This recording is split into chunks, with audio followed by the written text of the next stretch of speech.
is that you've done. What is there to undo? Okay, he's come back, but he's killing people. I need you to stop it and make him go away. Hello everybody, welcome back to Screenstars. Today I'm the one doing the video on Screenstars. I'm Aaron's son, Jake. He asked me to do a film review for him on an indie film that's not been released yet, called The Reaper Man. I'm not sure if it's released yet or not. I don't think so, it's coming out this year. It's an indie film. Some of the top cast members are KJ Baker, who plays Detective Casey, Kenan Walker, who plays Joseph, Ebony Bivens, that plays Candace, Keith Lemon Johnson, who plays Detective Brown, and Hayley Lauder, that plays Mia. So, being an indie film, you've got to take into consideration that they're not all going to be like experienced actors. While they are good actors, I will admit, in the film they're all very good actors who do a good performance. You have to bear that in mind while you watch it, because some bits will come off as a little bit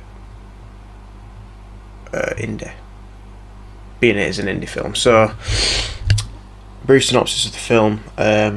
So the film opens with a couple who are looking to buy a new home, as I believe they live in a bad neighbourhood. That's the gist it's supposed to give off, and they think they've got it.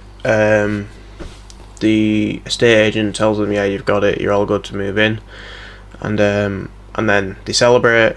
It's a very happy moment, you feel the emotion, and then they get let down when the estate agent tells them that someone else has just bought it off them for more money.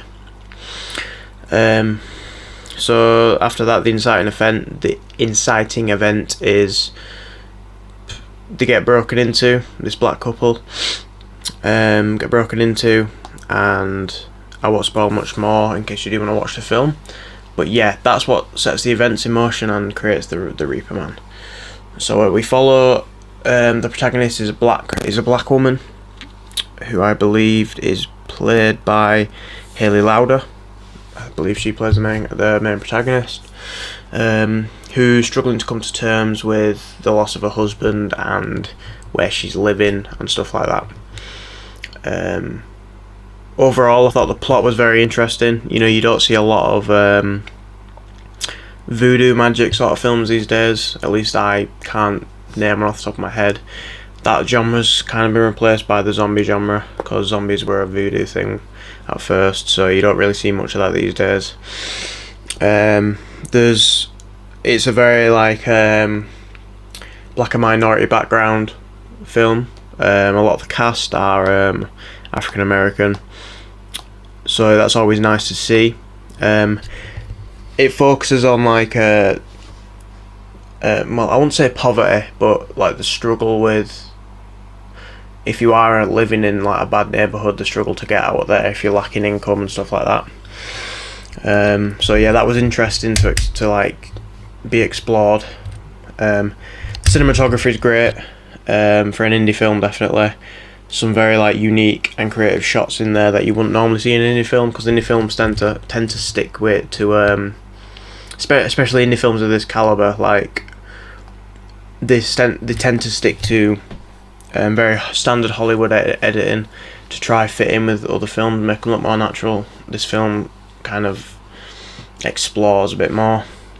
However, I will say a few of the shots that are in the film are they're a bit awkward. So there's for example, there's a shot where Mia, the protagonist, is on the phone to either a sister or a friend, and there was a shot of her friend on the other side of the phone that I think dampened the scene a bit. I think the scene would have been far more effective if they didn't show her on the other end of the phone and you could just hear her voice, because it builds it.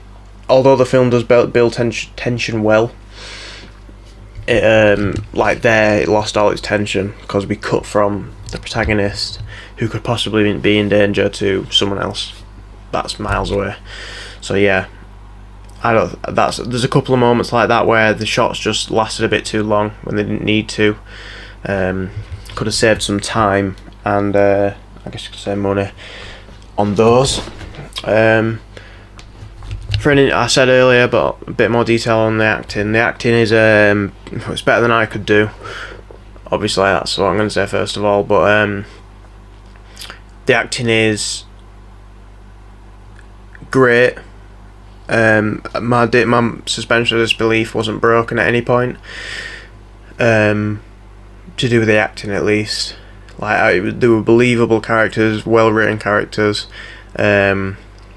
I'd like to say that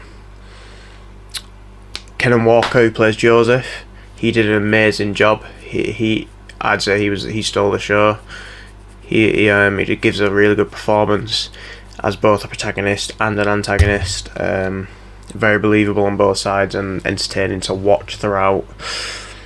The other cast members, like the KJ Baker, who plays Detective Casey, her character was very, very interesting. I liked her arc with one of the side antagonists. Her arc with a killer, that was very interesting. That had me actually at one point about halfway through the film that I was more intrigued in her story than the actual main plot. So yeah, that some really good performances here, and a few I don't want to say bad performances, but like subpar performances. Brandon Russell, who plays Nick, he plays the killer, I believe. He did an amazing job. Very ominous character. Enjoyed his performance as well. So yeah, the film builds tension very well. I wasn't like frightened or anything, but I could definitely like feel the tension in the scenes when it was building. So that was done well, because some indie films you find, I don't watch that many, but when I do watch them, one thing that ruins them for me sometimes, especially if they're horror, is when a scene doesn't pay off with the tension. Being low budget, the music's not very impressive. I don't think it's a score that's been written specifically for the film. I think we've just found the music somewhere, which isn't a bad thing. It does its job. But sometimes there was no need for music in scenes, again, because it kind of ruined the tension that had been building for like a minute. So, yeah, a little bit of a negative there.